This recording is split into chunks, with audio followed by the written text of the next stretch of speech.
अस्सलाम वालेकुम first year. How are you? I hope you all are fine.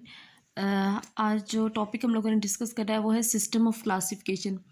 आप लोगों ने प्रीवियस क्लासेस में जो है क्लासिफिकेशन के बारे में पढ़ा था, उसमें आपने नाइन्थ क्लास में पढ़ा था 2 to 5 kingdom system of classification. ठीक है, तो आज आपकी जो इस में दिया हुआ है, इसमें थोड़ी सी डिटेल के साथ दिया हुआ है। मतलब आपने वहाँ पर सिर्फ 2 किंगडम सिस्टम 3 और 5 पढ़ा था, लेकिन यहाँ पर स्टार्ट से 2, 3, 4, 5 एंड 6। ठीक है, तो ये सारे सिस्टम्स जो हैं उसको एक्सप्लेन किया गया है कि पहले सिस्टम किस तरह का बना, फिर उसके बाद उसको रिजेक्ट क्यों किया गया, और सारी रीजंस के साथ साथ। ठीक है, तो ये डिटेल्ड है क्लासिफिकेशन सिस्टम की। तो फर्स्ट ऑफ ऑल जो ज़्यादातर क्लासिफिकेशन के सिस्टम है उसमें मतलब ज़्यादा पॉपुलर जो सिस्टम हुए थे, ज़्यादा फेमस जो हुए थे अमंग साइंटिस्ट, वो थे 2 and 6 किंगडम्स। ठीक है, जिसके अंदर टोटल जो है वो 2 या 6 किंगडम्स वाला जो सिस्टम था वो ज़्यादा पॉपुलर हुआ था। ठीक है, लेकिन उसके दरमियान में क्या चीज़ें आई और क्यों चेंजेस आई और किस वजह से 2 किंगडम्स को 6 किंगडम्स के अंदर जो है वो चेंज किया गया था, इसकी डिटेल है और साथ साथ साइंटिस्ट के नेम्स हैं कि किसने कौन सा सिस्टम जो है वो इंट्रोड्यूस करवाया था। तो आपने इसी अरेंजमेंट से, जिस अरेंजमेंट से लेक्चर में मैंने लिखा है, इसी अरेंजमेंट से आपने इसको याद करते जाना है। ठीक है, तो first of all there was 2 kingdom system and which was founded by Linnaeus in 1735। तो पहली दफ़ा जब सिस्टम क्लासिफिकेशन का बना था, मतलब पहली दफ़ा 2 कैटेगरीज के अंदर टोटल ऑर्गेनिजम्स को डिवाइड किया गया था, and that were plants and animals. ठीक है, and this system was called as 2 kingdom system classification and it was founded by Linnaeus in 1735। And ये जो डेट्स वगैरह और साइंटिस्ट के नेम्स हैं ये एमसीक्यूज़ के हवाले से इंपॉर्टेंट होते हैं, तो आप लोग इनको लाजमी याद रखें। ठीक है, तो पहली दफ़ा उसने कहा था कि जो टोटल ऑर्गेनिजम्स हैं उसको सिर्फ 2 ग्रुप्स के अंदर, 2 किंगडम्स के अंदर डिवाइड किया गया था, जिसमें एक प्लांट्स का ग्रुप था और दूसरा एनिमल्स का ग्रुप था। ठीक है, उसके बाद अब देखें प्लांट्स को अगर हम देखें तो these are multicellular organisms, likewise animals are also multicellular organisms.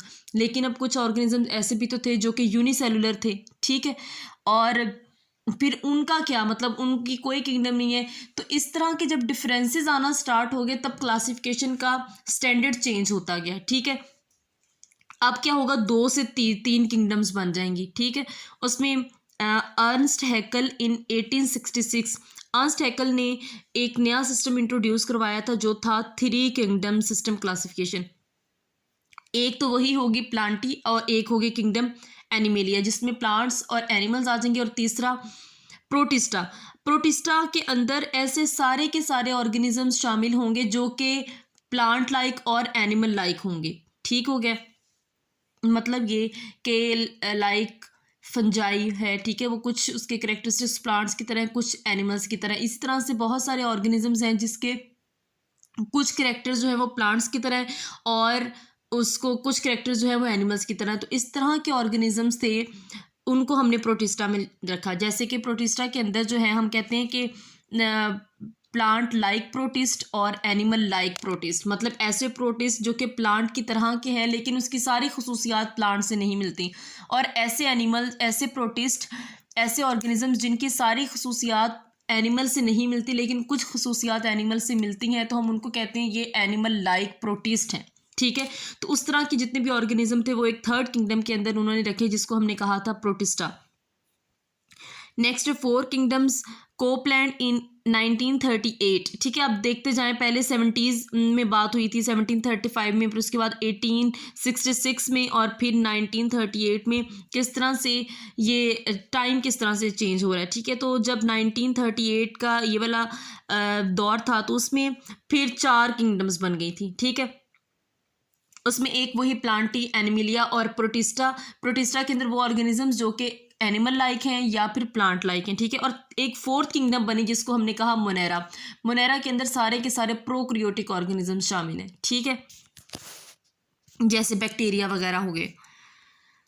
उसके बाद जैसे ही मज़ीद तहकीक हुई और मज़ीद रिसर्च हुई तो कुछ और भी ऑर्गेनिजम्स थे। ठीक है, जो कि ना कि टोटली प्लांट की कैटेगरी में जा रहे थे, जैसे ना टोटली फंजाई की, ये सॉरी एनिमल्स की कैटेगरी में जा रहे थे।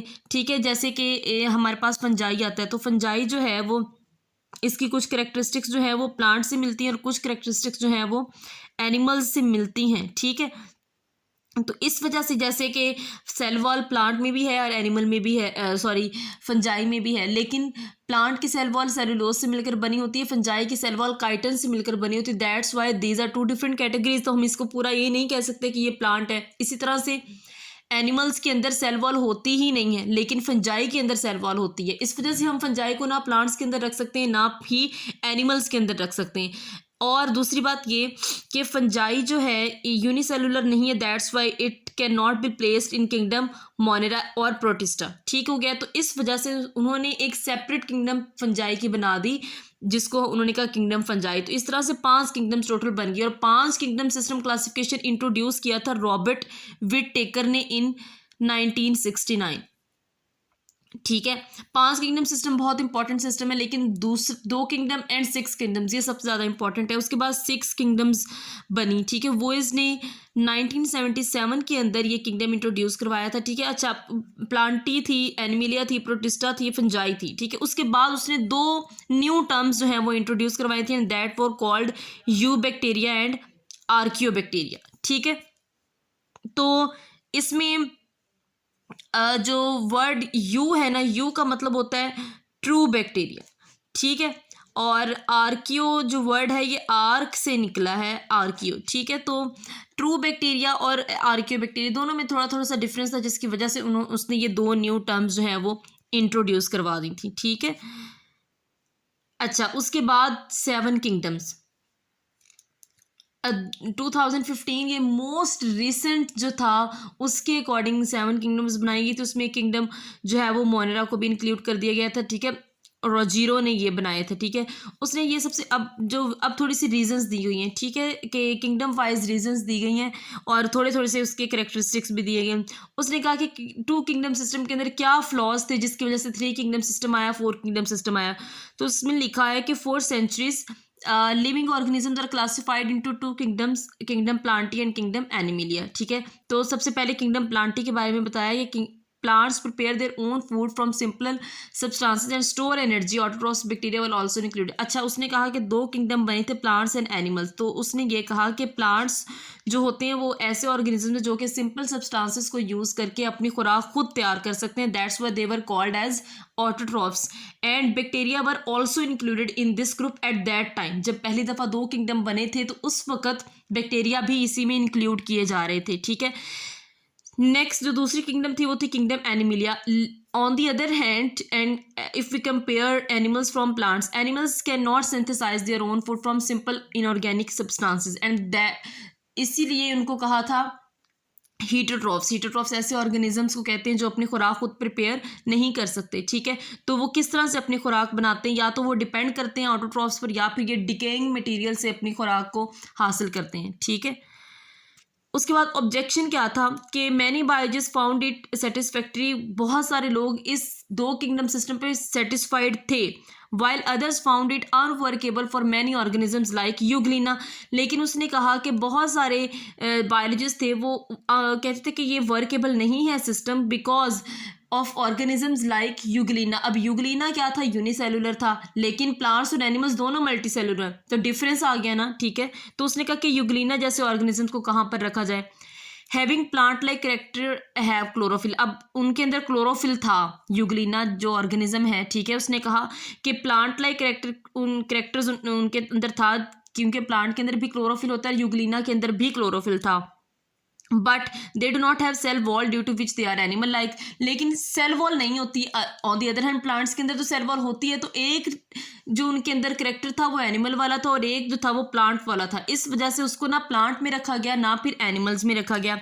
That's why this system doesn't define differences between prokaryotes and eukaryotes. और इस सिस्टम में फ़र्क नहीं पता चला यूक्रियोट्स का और प्रोक्रियोट्स का, क्योंकि प्रोक्रियोट्स ऐसे ऑर्गेनिजम्स होते हैं जिनके अंदर न्यूक्लियस डेफिनेट नहीं होता। On the other hand eukaryotes ऐसे ऑर्गेनिजम्स होते हैं जिनके अंदर न्यूक्लियस जो है वो डेफिनेट होता है। अच्छा, उसके बाद 3 किंगडम्स आए। मैंने आपको बताया कि 1866 के अंदर अर्नस्ट हैकल ने 3 किंगडम सिस्टम को जो है वो क्लासीफाई किया था और उसने उसके अंदर इस तरह के ऑर्गेनिजम्स को अकोमोडेट किया, इस तरह के ऑर्गेनिजम्स की जगह बनाई जो कि यूग्लिना लाइक थे, लाइक बैक्टीरिया वगैरह भी। उसके बाद 1937 में ई चैटन ने डिफरेंशिएटिंग टर्म्स, दो तरह की टर्म्स जो है उसने डिफाइन की थी, prokaryotic and eukaryotic. Okay, pro mean before nucleus, मतलब ये है कि इसके अंदर न्यूक्लियस वाज़ा नहीं था। That and organisms included in this terms are bacteria and cyanobacteria, ये दोनों एक ही कैटेगरी के ऑर्गेनिजम्स हैं, ठीक है। उसके बाद है यूकैरियोटिक। यूकैरियोटिक, यू मतलब होता है ट्रू, मतलब well nucleus, well defined nucleus इसके अंदर था, जैसे कि एल्जी है, प्लांट्स हैं और एनिमल्स हैं। Objection on classification of fungi, अच्छा फंजाई की जो क्लासिफिकेशन हुई या नहीं हुई उसके बारे में क्या राय थी। Some biologists disagree with the classification of fungi such as yeast, bread mold and mushrooms. उसने ये कहा कि अब फंजाई जैसे ऑर्गेनिजम्स है, उन्होंने उसको भी प्लांट्स के अंदर रखा था, लेकिन फंजाई जैसे ऑर्गेनिजम्स प्लांट्स के अंदर नहीं रखे जा सकते थे। क्यों? क्योंकि वो प्लांट्स से उनकी कुछ करेक्टरिस्टिक्स तो मिलती थी, लेकिन वो ऑटोट्रॉफ्स नहीं थे, वो अपनी खुराक खुद प्रिपेयर नहीं कर सकते। इट्स मीन के दे आर नॉट प्लांट्स, ठीक है। तो उनके लिए फिर सेपरेट किंगडम बनाई थी और उसको कहा था किंगडम फंजाई, ठीक है। हीटोट्रॉफ्स, ये एक स्पेशल फॉर्म थी ऑर्गेनिजम्स की, ये एनर्जी तो ऑब्टेन करते हैं, स्ट्रक्चरल मटेरियल और अपना स्ट्रक्चर भी बनाते हैं किससे, ऑर्गेनिक कंपाउंड से, लेकिन डिकम्पोज्ड डेड ऑर्गेनिक कंपाउंड से। Absorption take material from surrounding, अब उसने क्या कि अपनी जो खुराक वगैरह वो किस तरह से प्रिपेयर करते थे, by the method of absorption. खुराक बनाने के, प्रिपेयर करने के बहुत सारे तरीके होते हैं, ठीक है। उसमें एक तरीका है एब्जॉर्प्शन, मतलब ये कि अपनी सराउंडिंग से मटेरियल को ये एब्जॉर्ब करते थे अपने अंदर। दूसरी बात ये कि इनकी जो सेल वॉल थी वो काइटिन से मिलकर बनी हुई थी।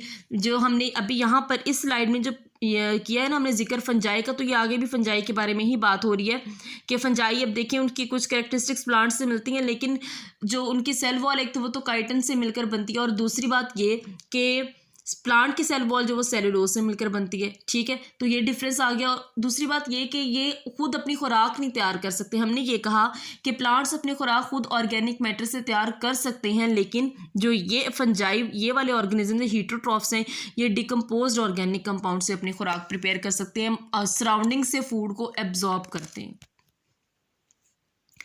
That was all about classification. ये इंपॉर्टेंट क्वेश्चन है बेटा, आपने इसको अच्छी तरह से करना है, ठीक है। अल्लाह हाफिज़।